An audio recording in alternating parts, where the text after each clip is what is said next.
The new i-Cockpit has several screens, split into 3 zones. The driver instrument panel, the infotainment touchscreen, and the i-toggles. Slide your finger to change page. The driver instrument panel screen allows you to access the driving-related functions.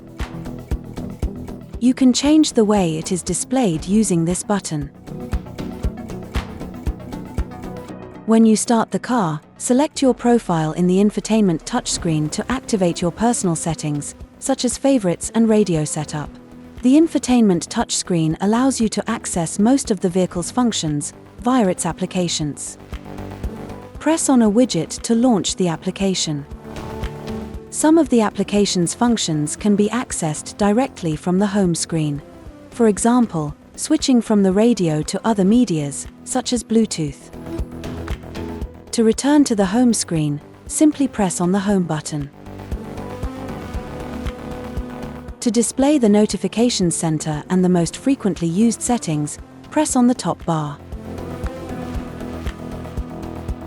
You can customize the i-toggles and set up shortcuts for your favorite functions, such as calling a favorite contact, launching your favorite radio station, starting active route guidance, and more.